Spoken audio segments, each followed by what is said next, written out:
Super star Mahesh Babu గారు నటిస్తున్న Varanasi movie అసలు ఒకటి కాదు, రెండు కాదు, మూడు కాదు, ఏకంగా 5 పాత్రలు చేస్తున్నాడు ఈ సినిమాలో. జక్కన్న పిండేస్తున్నాడు అనే విధంగా మాట్లాడుకుంటున్నారు. అసలు ఈ వార్తలో నిజం ఉందంటారా?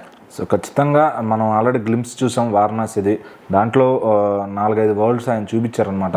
సో రామాయణం జరుగుతున్నది, ఇంకా వేరే వేరే మౌంటైన్స్ లొకేషన్స్. సో హనుమంత్ అంటే ఈయన ఆల్రెడీ రాముడుగా చూపిస్తారని ఒక క్లారిటీ వచ్చింది. అయితే నార్మల్ లుక్లో శివుడు నంది మీద వచ్చే లుక్ కూడా చూసాం. సో అట్లా ఏంటంటే ఒక 5 డిఫరెంట్ లుక్స్ ఉంటాయి, 5 డిఫరెంట్ వరల్డ్స్ ఉంటాయి. సో మొత్తం కూడా రాజమౌళి గారు అంటే పీరియాడిక్ మూవీ లాగా తీస్తున్నారు అనమాట. లైక్ మనం ఇప్పుడు దాకా ఎన్నో సినిమాలు చూసాము, బట్ వాటికి భిన్నంగా ఉంటుంది. సో రొటీన్ స్క్రీన్ ప్లేలా కాకుండా దీన్ని ఎట్లా కలుపుతారు. సో అంటే మనము వేరే వేరే సినిమాలు చూసాం. విక్రమ్ కే కుమార్ గారి ఆయన వేరే వేరే 3 వరల్డ్స్ క్రియేట్ చేయడం, 4 వరల్డ్స్ క్రియేట్ చేసిన. కానీ ఇదేంటంటే రాజమౌళి గారు మన దగ్గర ఉన్న పురాణాల్లోంచి తీసుకునేసి చాలా మంచిగా డిజైన్ చేస్తారనమాట.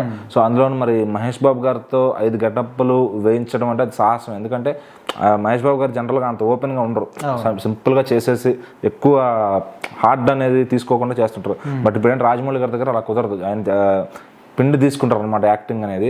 సో ఖచ్చితంగా మరి ఒకప్పుడు మహేష్ బాబు గారిలోంచి పూరి జగన్నాథ్ గారు ఎట్లా వేరియేషన్స్ తీసుకున్నారు. సో పోకరికి బిజినెస్ మ్యాన్కి సంబంధం ఉండదు.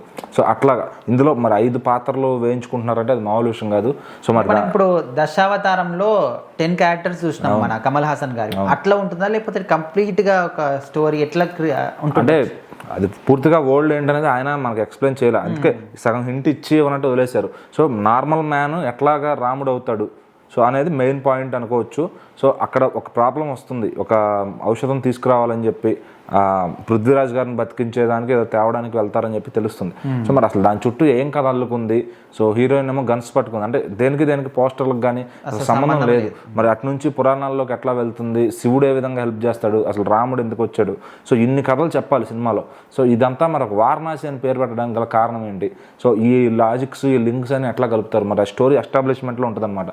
సో అది ఎలాంటి గెటప్స్ ఇస్తారు. ఆల్రెడీ ఒక గెటప్ మనం చూసాం, సో నంది మీద వచ్చేది. ఇంకా వేరే గెటప్స్ ఏమైనా లీక్ అవ్వలేదు. సో ఇంకా అది ఏ క్వాలిటీలో చూపిస్తారు, ఏ రేంజ్లో అంటే ఎలివేషన్ ఏ విధంగా ఇస్తారు అంతా సినిమాలో మనం చూస్తున్నప్పుడు మరి బహుశా ప్రమోషన్స్లో భాగంగా వేరే వేరే లుక్స్ ఏమైనా వదులుతారేమో. బట్ రాముడుగా లుక్ మాత్రం మనం సినిమాలో చూడాల్సింది. అది బయటకు మ్యాక్సిమం తీసుకురారు బయటికి. సో మరి ఇంకా మహేష్ బాబు గారిని 5 పాత్రల్లో చుట్టం ఫ్యాన్స్ కూడా చాలా హ్యాపీగా ఉంటుంది. సో మరి ఆ న్యూస్ ఇప్పటికే బయటకైతే వచ్చిందనమాట, 5 పాత్రల్లో చూపిస్తారని. మరి అవి ఎలాంటి లుక్స్ ఇస్తారు, సో అన్ని దేవుడి పాత్రలో ఉంటాయా లేకపోతే వేరే వేరే లుక్స్లో వస్తారా ఏంటి. సో అదంతా కూడా ఇంకా రాజమౌళి గారికే తెలియాలన్నమాట. రాజమౌళి గారి సినిమా అంటే ఎక్కడ కూడా ఏ బిట్లు పెద్దగా లీక్ అవ్వవు. సో మరి అంత జాగ్రత్తగా కంటెంట్ని ఆయన తీసుకెళ్తారు. ఆ విఎఫ్ఎక్స్ వర్క్ కూడా అంత జాగ్రత్తగా చేయించుకుంటారు అనమాట, ఎక్కడ లీక్స్ అవ్వకుండా. మరి ఇప్పుడు ఎక్కువ లీక్స్ అనేవి అవుతున్నాయి ఈ మధ్యన చాలా సినిమాలకి. మరి దీన్ని జాగ్రత్తగా లీక్ అవ్వకుండా ఆయన లుక్స్ దాచిపెట్టి సినిమా థియేటర్లోనే టికెట్ కొనుక్కుని వెళ్ళి చూసేవాడికి ఎంత సర్ప్రైజ్ ఇస్తారు అనేది ఆ మూవీ వచ్చే టైంకి చూడాలి. మరి 2027 సమ్మర్లో ఈ సినిమా విడుదలయ్యే ఛాన్సెస్ ఉన్నాయి అంటున్నారు. మరి 26 అంతా ఇంకా వారణాసి అప్డేట్స్ ఎలా ఉంటాయి, సాంగ్స్ ఎలా ఉంటాయి, వచ్చే టీజర్లు ట్రైలర్లు ఎలా ఉంటాయి, ఇంత ఆశతో ఫ్యాన్స్ అయితే చూస్తున్నారు. మరి నెక్స్ట్ మరి మహేష్ బాబు గారి బర్త్డే 2026లో ఉంటుంది ఆగస్టుకి. ఆ టైంకి ఎలాంటి అప్డేట్ రెడీ చేస్తారు ఏంటి ఇప్పటి నుంచే ఫ్యాన్స్ థింకింగ్లో. అంటే ఒక సినిమా వస్తుందంటే ఫ్యాన్స్ ఇంకా ఆ సినిమా మీద ఆ పనులన్నీ మానేసుకుని అది హిట్ చేయాలనే తాపత్రయంతోనే ఉంటారు. సో కెరీర్లు కూడా పక్కన పెట్టి మరి సినిమా గురించి ఎక్కువ ఆలోచిస్తారు, మన హీరోని మనం ఎట్లా బయట సెలబ్రేట్ చేయాలని చెప్పి. సో మరి రాజమౌళి గారి సినిమా కాబట్టి 1 సంవత్సరం వాళ్ళు ఏదో పని చేసుకోవచ్చు. ఇంకా 2027 నుంచి సినిమా గురించి ఆలోచించుకుంటే బాగుంటుంది.